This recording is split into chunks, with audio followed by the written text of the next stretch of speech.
বন্ধুরা, তোমরা সবাই কেমন আছো? আশা করি সবাই খুব ভালো আছো। আমি খুব ভালো আছি। আমি পূজা তোমাদের সাথে শেয়ার করতে চলে আসলাম আবার একটা নতুন ব্লগ নিয়ে। তো দেখো, আজকে আমি সকাল সকাল রেডি হয়েছি, যাব হচ্ছে বাপের বাড়ি। যাওয়ার কোনো ঠিক ছিল না, হট করেই ঠিক হয়েছে। তো কেন যাচ্ছি সেটা তোমাদের সাথে পরে শেয়ার করছি। তো চলো, আজকে গিয়ে আজকেই ফেরার কথা আছে, জানি না আজকে রিটার্ন করতে পারবো কি না, দেখা যাক কতদূর কী হয়। তো এই জন্য রেডি হয়ে নিয়েছি। আর মাম্মাম তোমার দাদাভাইও রেডি হয়ে নিয়েছে। আরও আগে বেরোনোর কথা ছিল অ্যাকচুয়ালি, কালকে সারা রাত্রি কারেন্টটা এত জ্বালিয়েছে, সারা রাত কারেন্ট ছিল না, ভোর 4টার সময় কারেন্ট এসছে। তার জন্য মানে ঘুম থেকে উঠতে দেরি হয়েছে, সব কাজ লেট হয়ে গেছে।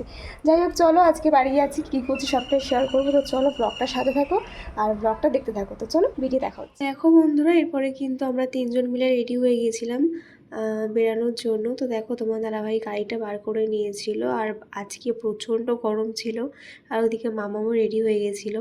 তারপরে কিন্তু বাড়ির সবাইকে টাটা করে আমরা বেরিয়ে পড়লাম আমাদের ডেস্টিনেশনে যাওয়ার জন্য। আর আজকে বাইরে এত রোদের তাপ যে কি বলবো, প্রচণ্ড রোদের তাপ ছিল। কদিন হয় বৃষ্টি আর কদিন হয় এরকম গরম। তো যাই হোক, তারপরে কিন্তু আমরা চলে যাচ্ছি এখন স্টেশনে গিয়ে কিন্তু টিকিট কেটে নিলাম। আর একটু ওয়েট করাতেই কিন্তু আমাদের ট্রেনে ঢুকে গেছিলো। বেশিক্ষণ ওয়েট করতে হয়নি আমাদের স্টেশনে এসে। তো যাই হোক, ট্রেন ঢুকে পড়লো, যেহেতু এখন অফিস টাইম তাই কিন্তু ট্রেনটা ভিড় ছিল, তবুও খুব একটা ভিড় ছিল না। তারপরে দেখো, ট্রেনে করে বসে কিন্তু এখন যাচ্ছি আমরা বাপের বাড়ির দিকে আমার। তো নামবো হচ্ছে খড়দাতে, আর তারপরে কিন্তু গঙ্গার ঘাট পার হয়ে যাব ওই পারে। আজকেই জানো তো ফিরে আসার কথা আছে, তবে জানি না কতটা কি হবে, আদৌ আসতে পারবো কি না, কারণ এত দূরের রাস্তা একদিনে গিয়ে ফেরাটা একটু টাফ হয়ে যায়। তবু ইচ্ছা আছে আজকেই ফেরার। তো দেখো, মাম্মাম কিন্তু ওর পাপা হাত ধরে ধরে হাঁটাহাঁটি করে যাচ্ছিল। তো খড়দায় নেমে কিন্তু আমরা এখান থেকে চলে আসলাম অটো ধরতে। তো অটো ধরে তারপর এখান থেকে যাচ্ছিলাম ফেরিঘাটে। আর ঘাট পার হলেই কিন্তু আমার বাড়ি, সেখান থেকে টোটো করে যেতে হয়, তাও বেশিটা নয়। যাই হোক, দেখো বাইরে একদম পরিষ্কার আকাশ। তারপরে কিন্তু আমরা চলে গেলাম হচ্ছে ফেরিঘাটে। আর এখানে এসে দেখি গঙ্গার জল তো প্রচুর, আর প্রচুর জলের টান ছিল, যেহেতু এখন বর্ষাকাল তার জন্য কিন্তু জলের খুব টান ছিল। আর গঙ্গা ঘাটে আমার একটু ভয় লাগে। যাই হোক, তারপরে দেখো আমাদের লঞ্চ কিন্তু ছেড়েও দিয়েছিল ওই পারে যাওয়ার জন্য। আর এদিককার লঞ্চটা না একটু ফাঁকা ফাঁকাই থাকে, সেরকম একটা ভিড় হয় না। তারপরে দেখো, আমরা রিক্সাতে নেমে গেলাম। আর এখান থেকে নেমে টোটো ধরেই কিন্তু আমার বাড়ি। তো খড়দা থেকেই আমরা মিষ্টিটা নিয়ে নিয়েছিলাম, এই যে মিষ্টি বাড়ি যাচ্ছি। আর দইটা কিনেছিলাম বাড়ির সামনে থেকে। তো দেখো, এখানে টোটোয় উঠে পড়লাম।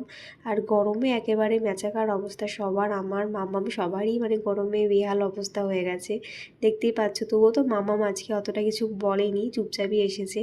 তারপরে দেখো, এখন বাড়ির দিকে যত এগোচ্ছি ততই যেন মনটা আনন্দে ভরে যাচ্ছে। তবে বাড়িতে এখন অনেক মেম্বারই নেই, সবাই সবার জায়গায় আর কি গন্তব্যস্থলে আছে।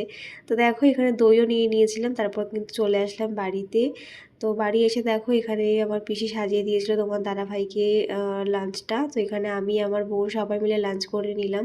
তো আজকে বাড়ি এসেছিলাম আমার এক দাদুকে দেখতে, দাদুর শরীরটা ভীষণই খারাপ। তবে আমার মনে হলো না এই অবস্থা দাদুকে দেখানোটা ঠিক হবে, তাই আমি আর ভিডিওতে দাদুকে নিলাম না। ওনার শরীরটা খুবই খারাপ। তো তোমরা সবাই খুব প্রে করো যেন দাদু খুব তাড়াতাড়ি সুস্থ হয়ে যায়। তারপরে দেখো, এখানে মামির মেয়ের জন্মদিনের যে অ্যালবামটা হয়েছিল সেটা দেখছিলাম, বেশ সুন্দর সুন্দর ফটোগুলো এসেছে। যেহেতু আমি তখন ছিলাম না যখন অ্যালবামটা ডেলিভারি করেছিল, তো খুব সুন্দর হয়েছে অ্যালবামটা। তো দেখো, সেই মুহূর্তগুলো তোমাদের কাছে একটু তুলে ধরলাম, খুব সুন্দর লেগেছে আমার অ্যালবামটা। তো দেখো, এখানে আমার মাম্মামের ফটো আছে, আর আমাদেরও সবার ফটো আছে, আমার তো অনেকগুলোই ফটো আছে দেখলাম। তো বেশ ভালো লাগে দেখবে নিজেকে অ্যালবামে দেখতে পেলে। আর বেশ অ্যালবামটা খুবই সুন্দর হয়েছে। তাই দেখো, আমার মামামের এই ফটোটা একটু বড় করে দিয়েছিল, মামামকে কি কিউট লাগছে না দেখতে।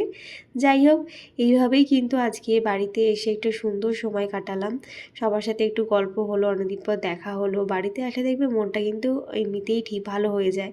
তবে বাড়ির আরও মেম্বাররা থাকলে ভালো হতো, ওদেরকে খুব মিস করছিলাম, যেমন আমার মা, আমার ছোটো মামি, যাদের অ্যালবাম দেখছো ওরা চলে গেছে মুম্বাইতে, আমার মাসি, ওরা থাকলে একটু ভালো লাগতো।